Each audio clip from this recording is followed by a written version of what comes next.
Fala galera, meu nome é Matheus, eu espero que vocês estejam todos bem e no vídeo de hoje a gente vai continuar falando sobre spoofing, porém de forma prática.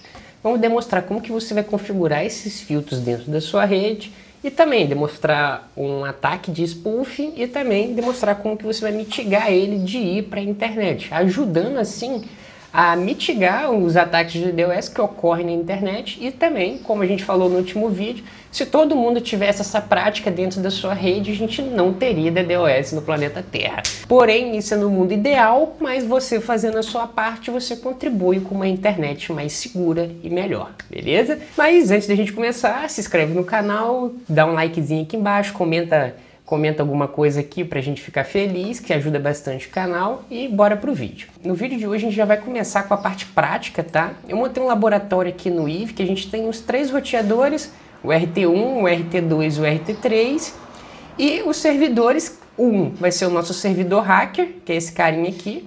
A gente tem um outro servidor Linux conectado ao RT3, com essa faixa de IP 120.120 dentro do 0024, né?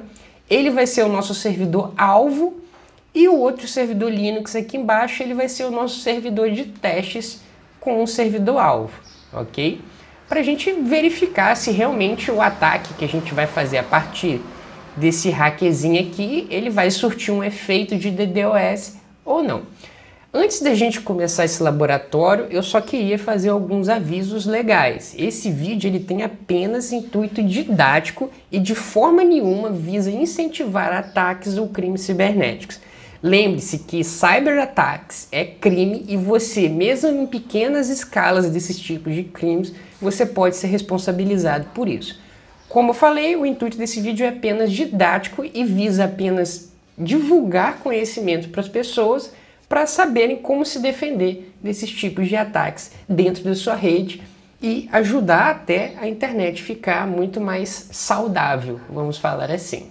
Posto isso, a ideia do nosso laboratório é fazer com que dentro da nossa rede a gente consiga filtrar esses ataques de spoofing, de conseguir se propagar pela internet. Então esses dispositivos aqui infectados, ou mesmo pessoas com má intenção, né, consigam fazer esse ataque ser bem efetivo. Porque no último vídeo, como a gente falou, se você não viu, dá uma conferida lá, depois que esse ataque sai da nossa operadora, fica muito mais difícil da gente conseguir parar ele ou mesmo identificar quem foi o atacante. Uma outra ressalva também é que a gente está falando aqui de evitar que o ataque de anti-spoof saia da nossa rede. Pô, a gente não está falando aqui de você receber um ataque de DDoS.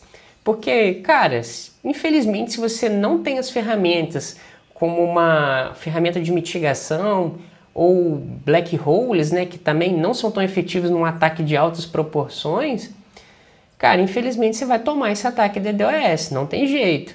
A gente está falando aqui de você evitar que esse ataque, esses dispositivos maliciosos, infectados, consigam propagar isso na internet. O ataque DDoS, como o próprio nome já diz, ele visa literalmente evitar que o usuário ou o operador de rede consiga utilizar aquele serviço que ele está acostumado a geralmente utilizar. Isso não necessariamente inclui a gente derrubar propriamente dito aquele servidor ou crashar ele, criptografar todas as informações que tem dentro dele. A gente não está falando disso. A partir do momento que aquele serviço ele já não opere da forma como é esperado dele, o ataque ele já está sendo bem sucedido. Vamos imaginar aqui que o nosso alvo de hoje ele seja um call manager, vamos imaginar assim, né? E como a gente sabe, os circuitos de voz eles são muito sensíveis ao jitter e à latência. A latência, por exemplo, é recomendável que ela esteja abaixo de 150 milissegundos. Apenas uma ressalva que a ITU-T menciona que até 200 milissegundos o circuito de voz ainda não tem aquela qualidade tão degradada assim. O problema é o jitter. Se você tem um jitter muito ruim, o circuito de voz ele não vai funcionar direito, tá bom? Mas isso é para uma aula de QoS. Vamos voltar para a nossa aula aqui e o nosso call manager que vai receber o ataque de hoje. Se a gente fizer um ataque nesse call manager e a latência dele ficar acima de 150 milissegundos ou 200 milissegundos e o jitter ficar muito ruim, os usuários que vão conectar nesse call manager, eles já não vão ter uma qualidade de voz adequada. Isso já é uma forma de negar o serviço, porque a gente não precisa de derrubar esse equipamento propriamente dito, como a gente falou. Desde que ele já não opere o serviço dele da forma adequada, alguns usuários já não consigam fazer ligações legais, tem ruído, a ligação cai toda hora, a gente já está fazendo uma forma de negar o serviço. Enfim, para o nosso laboratório de hoje eu peguei um servidor Kali, um Kali Linux, que é uma distribuição que o pessoal gosta de falar que é para hacker, mas eu peguei ela por causa que todas as features e ferramentas que a gente vai usar hoje já estão habilitadas nela. Se você for pegar uma outra distribuição, Ubuntu ou Mint, você também pode ter essas ferramentas que você encontra no Kali, porém você vai precisar instalar. No Kali ela já vem por default. Então o nosso Kali aqui, vamos fazer um primeiro teste com o nosso alvo. Vamos ver se o nosso alvo está ativo. Por exemplo, muitas empresas colocam Call Manager publicados na internet. E a gente vai fazer esse teste com o nosso Call Manager de hoje, 120.00.10. Esse é o IP do nosso Call Manager. A janela dele para cá, eu estou no meu Call Manager, vou mostrar aqui o IPA dele, ó. O IP dele é o 120.120.0.10. O nosso servidor que está infectado já consegue comunicação com o nosso alvo, tá? Aqui no nosso alvo, só para ver as requisições que está chegando para ele, eu vou fazer um TCP dump. TCP dump você vai fazer assim, ó, sudo TCP dump. O "-i" indica a interface que você quer fazer esse TCP dump. O host que você quer analisar, eu vou analisar ele mesmo, né, o próprio servidor que vai ser o alvo. E só para quem não conhece o TCP dump, ele é como se fosse um Wireshark, só que ele mostra de uma forma no terminal do Linux. É uma forma de você ver quais são as requisições que está chegando para o seu servidor, tá? Eu vou habilitar o TCP dump aqui e ele já está escutando as requisições que vai chegar para ele. Por exemplo, se eu fizer um ping a partir do meu Kali no Ubuntu aqui, a gente já vai ver que as requisições que vão para o nosso alvo já chegam lá, ó, da origem 100.100.0.10 para o destino 120.120.0.10, foi uma requisição de ICMP request e o meu servidor-alvo respondeu essa requisição. É isso que está demonstrando aqui basicamente. Só para demonstrar que o nosso Kali é o 110, é o 100.100.0.10, né? Então aqui na interface 0 dele a gente vê que o IP dele é o 100.100.0.10. Vamos fazer o nosso primeiro ataque para a gente ver como que vai se comportar o nosso Call Manager. Mas antes disso eu vou entrar no nosso servidor de teste, que é esse carinha aqui, e a gente vai ficar medindo como que vai estar o circuito de latência com o ping aí para o nosso alvo. Eu vou entrar no servidor de testes, 120.120.0.10, eu estou conseguindo, ó. Note que a latência está pequena aqui, ó, 4 milissegundos, 5 milissegundos, 9, tá bem legal a latência. E vamos ver como que vai ficar essa latência após o ataque do Kali. A gente volta aqui no alvo e vai manter o TCP dump. Eu limpei a tela aqui só para a gente ver as requisições apenas do Kali vindo para ele. No Kali, o primeiro comando que a gente vai utilizar vai ser o sudo hping3 -s -flood -v e aqui o IP do nosso alvo. Eu vou acrescentar aqui no final do comando um "-faster", só para a gente ver como é que vai chegar as requisições aí. Se você reparar, aqui no nosso alvo a gente já vê todas as requisições vindas do endereço IP 100.100.0.10 para o 120.120.0.10. Se eu parar o TCP dump aqui, a gente consegue ver melhor. E a gente vê também esses Rzinhos que o nosso servidor-alvo responde para o 100.100.0.10 com R, indicando que é um reset de comunicação. E vamos voltar aqui no nosso servidor de testes e vamos ver como é que está a latência nesse caso. Por enquanto, a gente não está tendo um DOS tão efetivo. A nossa latência aumentou, mas não aumentou tanto, ainda dá para a gente ter um circuito razoável aí. E vamos continuar fazendo ataque no nosso alvo, ok? Eu vou parar o ataque aqui no nosso servidor infectado, vou habilitar o TCP dump novamente e vamos fazer um outro ataque que a galera usa muito, alterando o endereço IP de origem, porque nesse caso aqui, a gente vê as requisições vindas do endereço IP real do servidor malicioso, de quem está fazendo esse ataque. Então é muito fácil a gente fazer o rastreamento de quem é o verdadeiro atacante ou responsável por esse crime. Então basta você ir na Polícia Federal, apresentar esse endereço IP e a gente já começa uma investigação em cima disso. Agora, qual é a prática que o pessoal faz? Eles geralmente fazem o spoofing do IP, que é o mascaramento que a gente vai fazer agora do endereço IP de origem.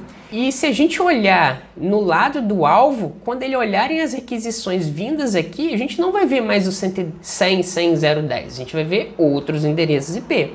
Para isso a gente vai ver o sudo hping3, vamos fazer um s flood 120.120.010 -q -n -d 120 e vamos colocar um range source aqui no final e vamos colocar faster para ir o mais rápido possível. E vamos apenas apertar o enter aqui para ver as requisições batendo aqui novamente.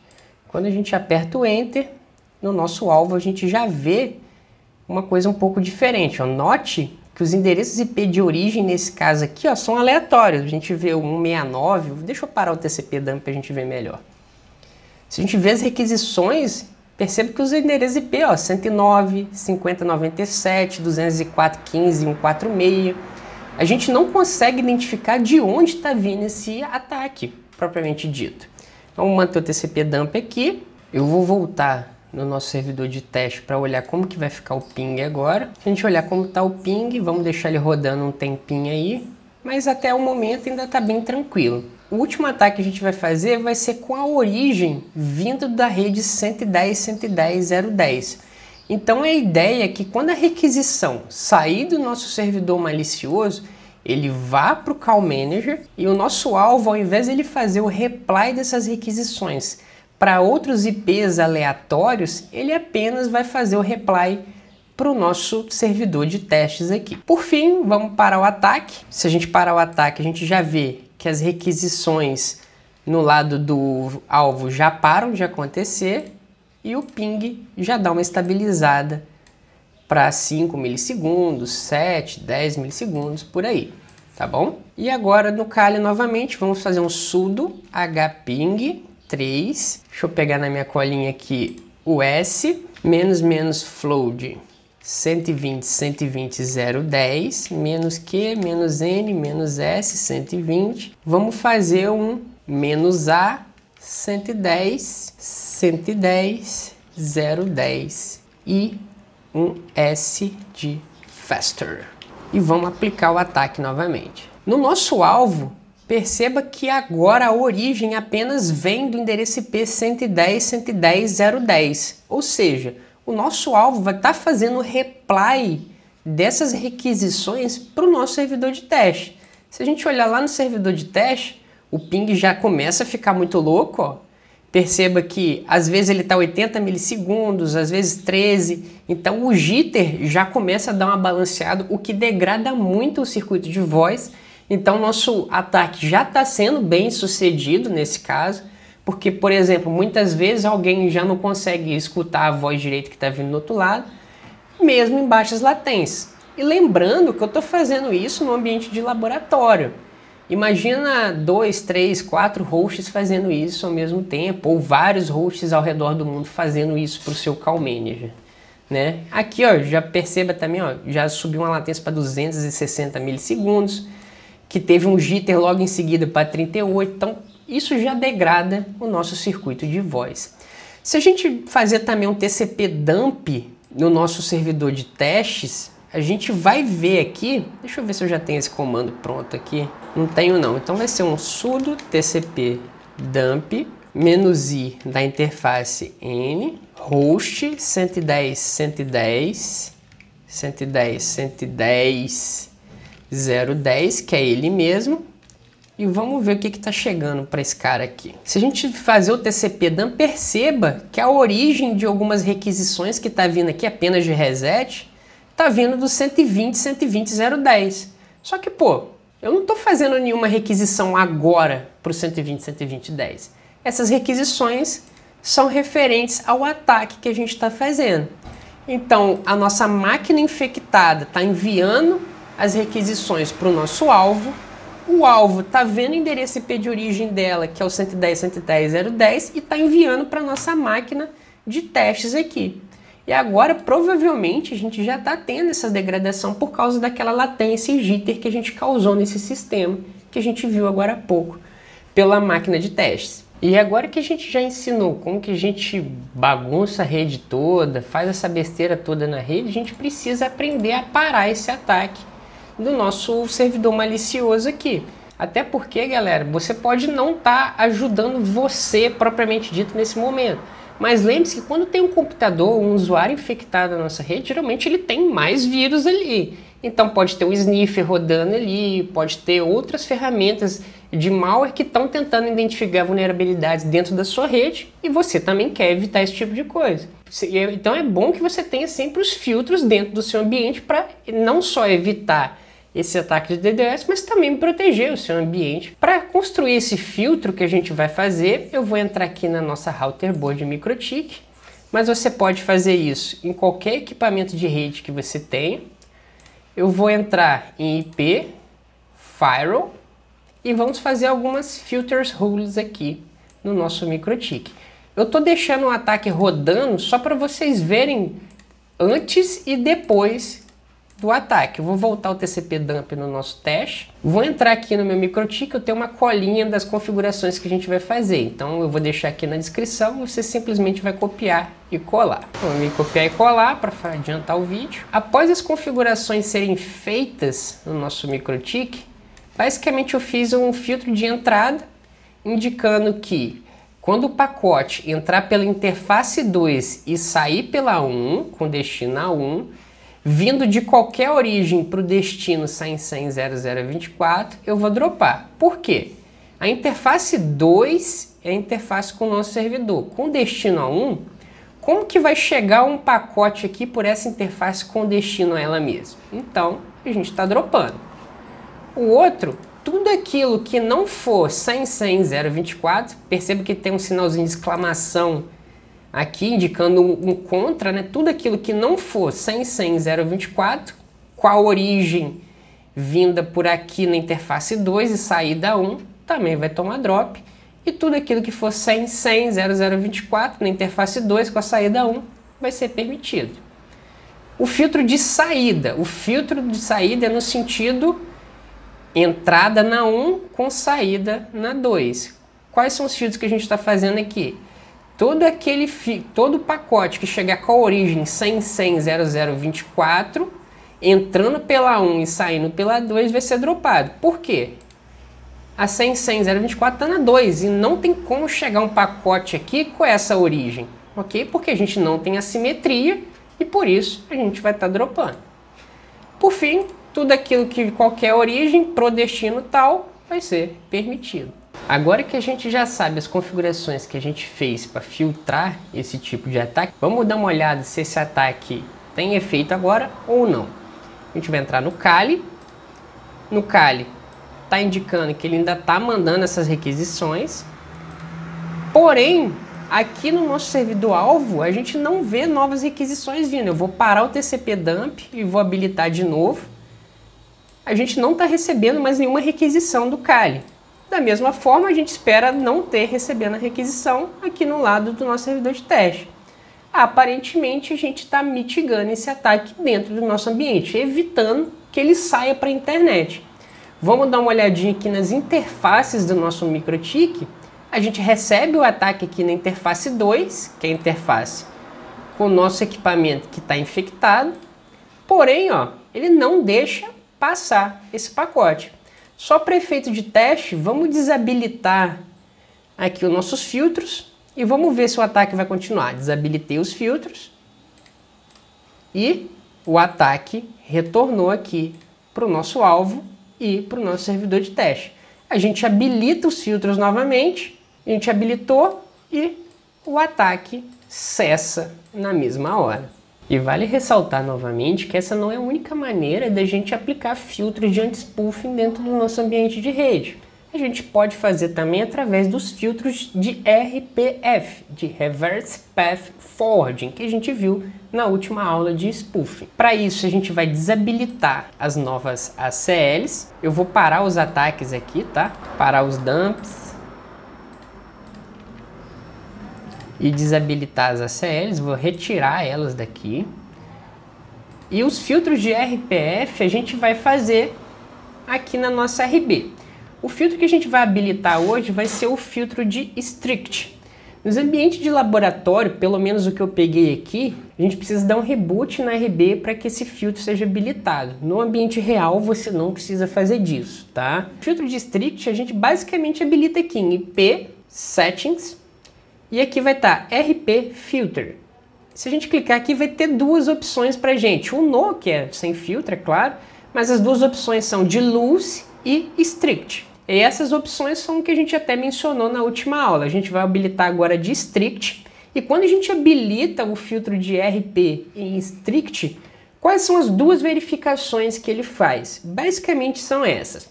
O Strict ele verifica, existe uma entrada válida dentro da minha tabela de roteamento para essa origem? Então o roteador vem aqui em IP Routing, que no caso é a tabela de roteamento do MikroTik, você vai fazer um show IP Routing no Cisco, display IP Routing no Huawei e assim sucessivamente. Tem uma tabela, tem uma entrada válida, então beleza, o pacote aqui na interface é Ether 2, rede 100, 100, 0024. Eu tenho uma entrada válida para essa origem. A interface para alcançar a origem desse pacote é a mesma que esse pacote chegou? Se essas duas respostas forem positivas, o roteador vai deixar passar o pacote. Se uma delas for negativa, logo você vai ter um drop. Por isso que quando o atacante ele falsifica o IP spoofing para, por exemplo, 110.110.0024, o roteador olha dentro da tabela de roteamento dele, tem uma entrada válida? Tem. A entrada válida dele é para qual interface? A entrada válida dele é para a interface 1. O pacote chegou por essa mesma interface? Não. Toma drop. Basicamente é assim que ele funciona. Agora que a gente habilitou o filtro, vamos dar uma olhada lá no Kali para ver se ele tem um ataque bem efetivo.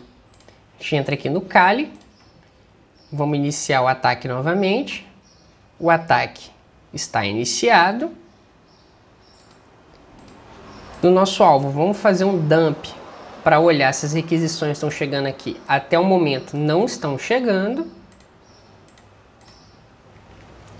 E da mesma forma que não está chegando para o nosso alvo, não vai estar chegando aqui no nosso servidor de teste. E o ataque continua torando para cima da gente aqui.